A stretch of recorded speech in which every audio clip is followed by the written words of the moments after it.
అందరికీ నమస్కారం. Welcome back to my channel. ఈ వీడియోలో ఉద్యోగులకు, పెన్షనర్లకు తాజా వార్త అండి. ఐటీఆర్ 2 అందుబాటులోకి అయితే వచ్చిందని అప్డేట్ అవ్వడం జరిగింది.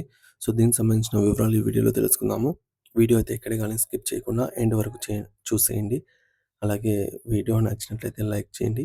ఈ వీడియోని తోటి మిత్రులతో షేర్ చేయండి. కొత్తగా చూస్తున్న వారైతే మన ఛానల్‌ని సబ్స్క్రైబ్ చేసుకోండి.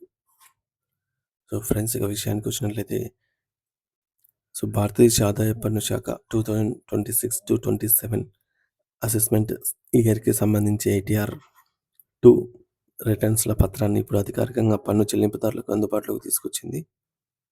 ఈ పత్రం అందుబాటులోకి రావడంతో పన్ను చెల్లింపుదారుల ఆదాయ శాఖకు సంబంధించి అధికారిక ఫైలింగ్ పోర్టల్‌లోకి లాగిన్ అయ్యి తమ ఆదాయ వివరాలను, పన్ను చెల్లింపులను దాఖలు చేయడానికి పూర్తి స్థాయిలో అవకాశం అయితే ఏర్పడింది. అయితే సాధారణంగా ప్రతి ఆర్థిక సంవత్సరం ముగిసిన తర్వాత పన్ను చెల్లింపుదారులు తమ సంపాదనను ప్రభుత్వానికి తెలియజేయడానికి ఈ పత్రాలను ఉపయోగిస్తారు.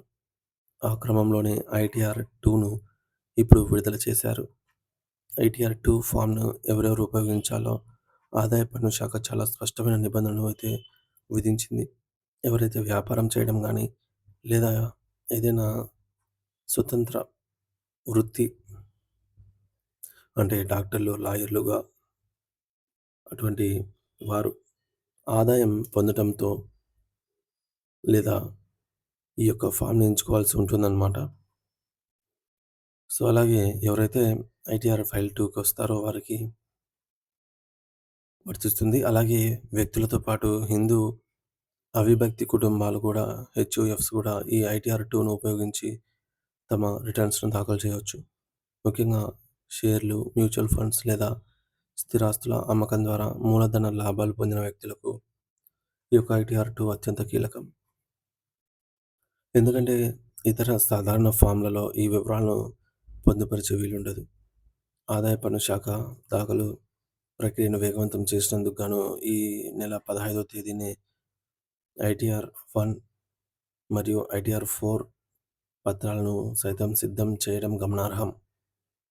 సో, ఐటీఆర్ 1 అనేది సాధారణ జీతగాళ్ల కోసం, ఐటీఆర్ 4 అని చిన్న వ్యాపారస్తుల కోసం.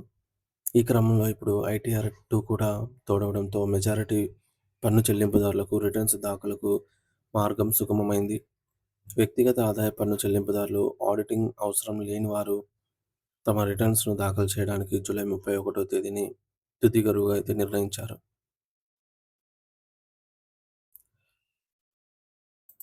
అయితే ఆఖరి నిమిషంలో సర్వర్ సమస్యలు లేదా ఇతర సాంకేతిక ఇబ్బందులు తలెత్తకుండా ఉండాలంటే పన్ను చెల్లింపుదారులు ఈ యొక్క పత్రాలు అందుబాటులోకి వచ్చిన వెంటనే తమ ఫైలింగ్‌ను పూర్తి చేయడం ఉత్తమం. అదనంగా ఈసారి ప్రభుత్వం పన్ను చెల్లింపుదారుల కోసం ఐటీఆర్ 2 ఫామ్‌లో కొన్ని అత్యంత కీలకమైన మరియు విప్లవాత్మకమైన మార్పులను ప్రవేశపెట్టింది. పన్ను ఎగవేతను అరికట్టడానికి మరియు పారదర్శకతను పెంచడానికి ప్రభుత్వం విదేశీ ఆస్తుల వివరాలపై ప్రత్యేక దృష్టి సారించింది. విదేశాల్లో బ్యాంకు ఖాతాలు ఉన్నవారు, విదేశీ కంపెనీల షేర్లు కలిగి ఉన్నవారు లేదా అక్కడ స్థిరాస్తులు ఉన్నవారు తమ వివరాలను ఈసారి మరింత నిశితంగా మరియు స్పష్టంగా వెల్లడించాల్సి ఉంటుంది. అలాగే వర్చువల్ డిజిటల్ అసెట్స్ వీటీఏ అనగా క్రిప్టో కరెన్సీ లావాదేవీల ద్వారా లాభాలు లేదా నష్టాలు పొందిన వారు కూడా ఆ వివరాలను ప్రత్యేకంగా చూపించాల్సి ఉంటుంది. అధిక విలువ కలిగినటువంటి పెట్టుబడులు పెట్టిన వారు తమ నిధుల వనరులను కూడా స్పష్టంగా వివరించాలని అధికారులు సూచిస్తున్నారు. పన్ను దాఖలు ప్రక్రియను సామాన్యులకు సైతం సులభతరం చేసే లక్ష్యంతో ఈసారి ముందుగా నింపిన సమాచారాన్ని ప్రీ-ఫిల్డ్ డేటా సౌకర్యాన్ని మరింత మెరుగుపరిచారు. దీనివల్ల పన్ను చెల్లింపుదారులు తమ బ్యాంక్ ఖాతాల నుండి వచ్చినటువంటి వడ్డీ వివరాలు, కంపెనీలు చెల్లించినటువంటి డివిడెండ్లు మరియు మీ జీతం లేదా ఇతర చెల్లింపుల నుండి కట్ అయినటువంటి టీడీఎస్ వివరాలను మాన్యువల్‌గా ఎంటర్ చేయాల్సిన అవసరం లేదు. పన్ను శాఖ వద్ద ఉన్న సమాచారం ఆధారంగానే ఈ వివరాలన్నీ ఫామ్‌లో ఆటోమేటిక్‌గా కనిపిస్తాయి. దీనివల్ల డేటా ఎంట్రీలో తప్పులు దొర్లే అవకాశం తగ్గుతుంది అనైతే అర్థం. సో, రిటర్న్స్ దాఖలు ప్రక్రియ మునుపటి కంటే చాలా వేగవంతం మరియు సులభంగా ముగుస్తుంది అని ఆదాయ పన్ను శాఖ అధికారులు ధీమా వ్యక్తం చేస్తున్నారు.